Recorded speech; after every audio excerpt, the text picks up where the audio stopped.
Bueno, les quiero leer estas cifras. En Colombia, según especialistas de la Asociación Colombiana de Endocrinología, Diabetes y Metabolismo, al menos 10 de cada 100 colombianos sufren de diabetes y el 56% tiene obesidad o sobrepeso.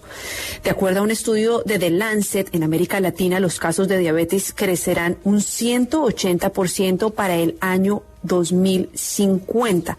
Así que se podrán imaginar estas cifras. Por eso, el día de hoy invitamos al endocrino, el doctor Óscar Rosero, quien es médico endocrinólogo graduado de la Universidad Militar de Colombia, miembro de la Asociación Colombiana de Endocrinología y experto en estilos de vida. También es autor de numerosas publicaciones en temas de metabolismo y a quien tuvimos por el lanzamiento de su libro hace unos días. Así que, doctor, muy buenas tardes. Bienvenido a Salud y Algo Más.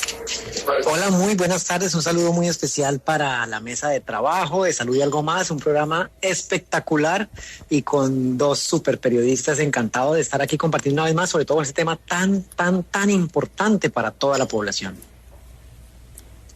Doctor Rosero, queremos comenzar preguntándole, y le agradecemos esas palabras, por la importancia de educarse desde jóvenes sobre la diabetes, ¿no? Porque yo acá mencionaba al comienzo del programa que cuando uno habla de diabetes, pues uno pensaría que es tener un poquito la glucosa elevada cuando se hace la prueba de sangre, pero en realidad la diabetes puede complicar diferentes tipos de condiciones el día de mañana. Cuéntenos un poquito, doctor, ¿por qué es tan importante educarnos sobre este tema?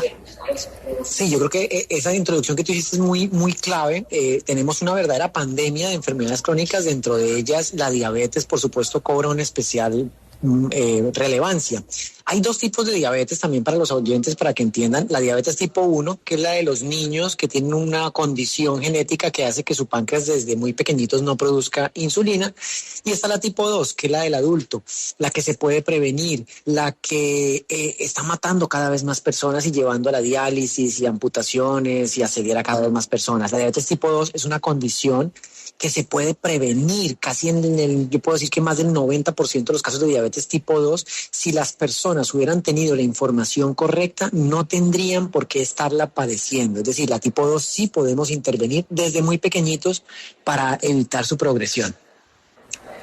Doctor, ¿qué tan lejos debemos ir nosotros con el tema del azúcar y con el tema de todos los empaquetados y el chocolate y las gomitas?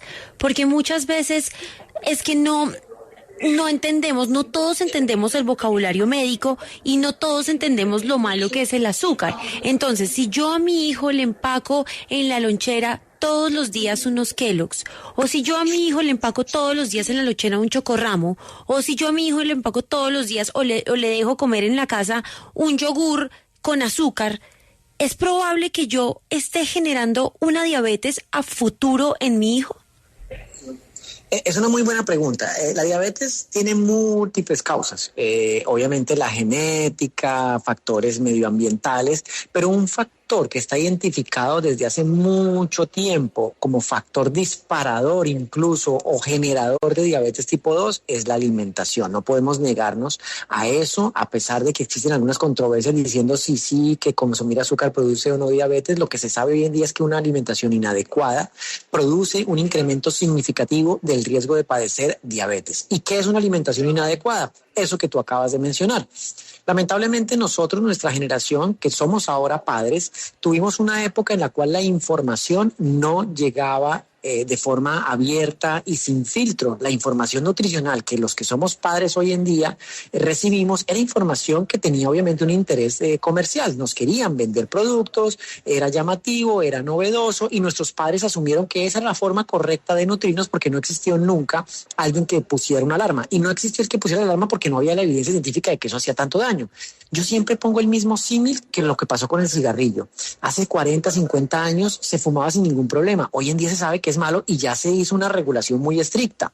Con esto pasó lo mismo. Hasta ahora, en los últimos 10 años, se está empezando a hablar del daño que producen estos alimentos, que no son alimentos, sino son productos comestibles sobre nuestro metabolismo. Y esos ingredientes que tienen esos productos comestibles, como los que tú mencionabas, que son 3 básicamente los más deleterios desde el punto de vista del funcionamiento del páncreas en la producción de insulina.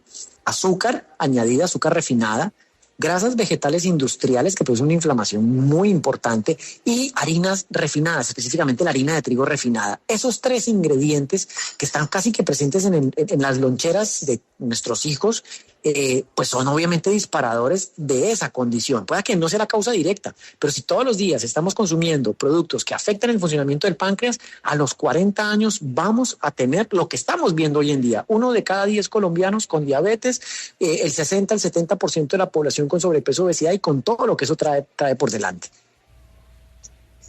Doctor Rosero, usted sabe que aquí los oyentes son los que mandan, ¿no? Así que ya tenemos varios en la línea y tenemos a Silvio que le quiere hacer una pregunta. Silvio, muy buenas tardes. ¿Qué le quiere preguntar al doctor? Muy buenas tardes, licenciado. Muy buenas tardes. Gracias por la oportunidad. Doctor Rosero, mire, yo soy un señor... Bájale un poquito al radio, señor Silvio, bájale a su radio, con eso lo podemos escuchar a usted solamente y lo podemos escuchar perfectamente porque con el radio es muy difícil, pero ya, a ver, adelante. Sí, tengo 25 años de diabético, yo tengo 80 años, pero entonces ahora me está saliendo una mancha blanca y alrededor se me ponen unos lunares negros de 10 centímetros por 3 centímetros de ancho. ¿Eso es de la diabetes o es otra cosa Muy buena pregunta la de nuestro oyente. Es una persona que lleva mucho tiempo con la diabetes, hace 25 años, ya tiene 80. Una de las complicaciones de la diabetes son los problemas circulatorios. Obviamente sin verlo, sin estudiarlo, pues no puedo hacer un diagnóstico, debe consultar con su médico. Pero para manera de educación de todos los que nos están escuchando, una de las complicaciones más frecuentes, si no la peor de todas de la diabetes, es la enfermedad vascular. El azúcar es como un corrosivo dentro de una tubería. Cuando el azúcar está alta, está muy alto el corrosivo y va deteriorando nuestra tubería, que es nuestro sistema arterial general. Cuando se deteriora, aparece ese corrosivo, se deterioran las arterias, se daña el flujo sanguíneo. Ese daño del flujo sanguíneo ocurre en todo el cuerpo. Ahí vienen, por ejemplo, las trombosis cerebrales, las trombosis cardíacas con infartos, las trombosis en las arterias de los ojos que producen hemorragias y producen ceguera, los daños en la circulación del riñón y, por supuesto, el daño en la circulación periférica. La pigmentación de la piel, en muchos casos de pacientes con diabetes, puede obedecer a una señal temprana de alteración en la circulación que a largo plazo puede terminar en amputaciones. Mi consejo es, como paciente con diabetes de más de 25 años, debe consultar con el especialista para que haga un estudio completo de las causas de esas lesiones que tiene, teniendo en cuenta que la enfermedad circulatoria es la más grave de todas. Ahí está Jaime en la línea. Jaime, adelante. Buenas tardes, doctor. Habla Jaime Hernández de acá de la ciudad de Medellín. Resulta que a mí me mandaron un examen de glicemia pre y poscarga pues glicémica, ¿no es cierto? Yo fui esta mañana a la IPS, pero no me pudieron hacer el examen porque me dijeron que no había tenido el ayuno adecuado. Me dijeron que tenía que ser mínimo con 8 horas. Como yo me levanto me acuesto un poquitico tarde, me dijeron que por a las 11 de la noche me comiera unas galletas o tostadas o algo así que tuviera pues el estómago lleno. Pero me dicen también que las harinas tienen azúcar y que eso de pronto puede alterar los exámenes. ¿Usted me recomienda qué debo comer, digamos, por la noche? ¿Que puedo comer un empanado o grasas no puedo comer? En fin, ¿por qué me recomienda que coma, por favor? Muy buena pregunta la de oyente. Entonces, primera parte de la pregunta, los exámenes de laboratorio que necesitan estar en ayunas, evidentemente, efectivamente se necesitan 8 horas de ayuno para su realización. Es decir, si el examen se tiene que dar en ayunas, tienes que tener 8 horas de ayuno para que la interpretación de los resultados sea la correcta. El otro aspecto tiene que ver con el ingerir galletas o empanadas a las 10, 11 de la noche.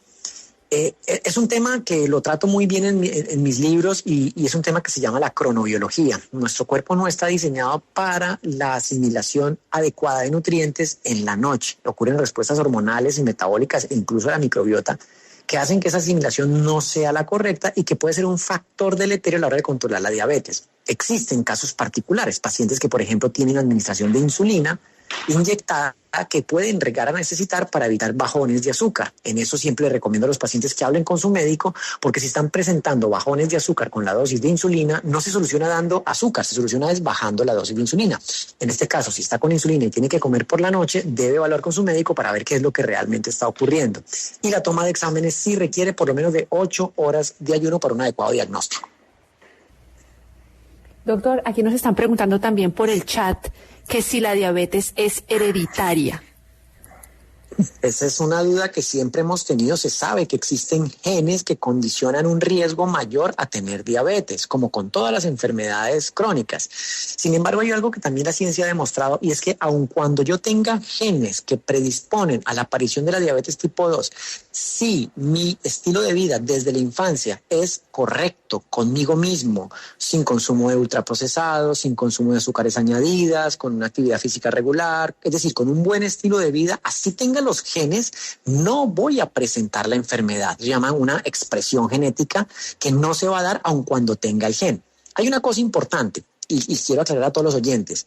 Existen muchas familias hoy en día que tienen personas con diabetes dentro de su círculo cercano y resulta que también tienen sobrepeso o obesidad. El sobrepeso y obesidad lleva o es una manifestación junto con la diabetes de mala alimentación. Muchas veces no es la herencia genética, sino la herencia cultural de hábitos de alimentación en ese hogar. Si todos en el hogar se alimentan mal y la mala alimentación llevó a los adultos mayores a tener diabetes, pues los que vienen, la generación que viene, que tienen los mismos patrones de alimentación, pues van a padecer, por supuesto, la misma enfermedad. La expresión genética solo depende si yo tengo hábitos que lleven a producir la enfermedad. Por eso digo que la diabetes tipo 2, en más del 90% de los casos, depende única y exclusivamente de lo que hagamos en nuestra juventud, en nuestra infancia y en la vida adulta. Doctora, está Mónica. Mónica, adelante con su pregunta. Doctor, buenas tardes. Mi pregunta es, tengo un hijo y le han salido los índices altos de glucosa en los exámenes. El papá pues ha sufrido de obesidad, no sé la genética, pero no le doy tantos paquetes, le doy una alimentación. ¿Qué otros alimentos pueden estar generándole estas subidas y cuáles son los síntomas como de alarma? Gracias. Una muy, muy buena pregunta. Entonces, voy a dividirla en dos partes. La primera parte, ¿cuáles son los síntomas que pueden hacer pensar que tenemos muy alta el azúcar? Orinadera frecuente, visión borrosa, sed, mucha sed. Orino mucho, tengo mucha sed, tengo visión borrosa, dolores de cabeza, sensación de mareo. Son los síntomas específicos de que tengo el azúcar demasiado alta, pero cuando tengo esos síntomas es porque mi azúcar está muy alta, más de 300, que ya eso obviamente es una condición de urgencias. Quiero aclarar una cosa importante y es que antes de aparecer la diabetes tipo 2 aparece la resistencia a la insulina, o es decir, el páncreas empieza a disfuncionar antes de que aparezca la diabetes tipo 2. La resistencia a la insulina es la condición que aparece antes. ¿Y cómo puedo saber si puedo sospechar que ya tengo resistencia a la insulina, que es el primer paso antes de la diabetes? Es muy sencillo. Podemos mirar cómo está nuestro cuello, nuestras axilas. Si nuestro cuello está oscuro o nuestras axilas están oscuras, pigmentadas, algo está ocurriendo con el páncreas porque esa pigmentación se produce por exceso de insulina. Segunda parte de la pregunta, en el caso de tu hijo, hay que revisar los valores reales, la edad de tu hijo, la condición metabólica. Aquí, ¿qué es lo importante? Y ojo, padres de familia, nos acostumbramos culturalmente al un poquito, yo le bajé. Cuando yo tengo una condición metabólica o estoy en riesgo, no cuenta el yo le bajé o un poquito. Si mi hijo tiene sobrepeso, predisposición a la diabetes, yo no tengo por qué estarle dando productos con azúcar, productos con harinas refinadas, con grasas vegetales industriales, porque lo van a llevar a la diabetes tarde que temprano. Tengo que acoger el principio que lo trato tanto, hemos hablado con Carolina, con Camila, y lo trato en mis libros, y es acoger la comida no procesada o comida real como patrón general de alimentación. ¿Qué incluye ella? Huevos, quesos, arroz, papa, yuca, plátano, pollo, pescado, comida que hacemos en nuestras casas, las loncheras que hacemos en casa, no la que viene en paquetes, es la mejor estrategia para prevenir que nuestros hijos vayan a padecer esta enfermedad.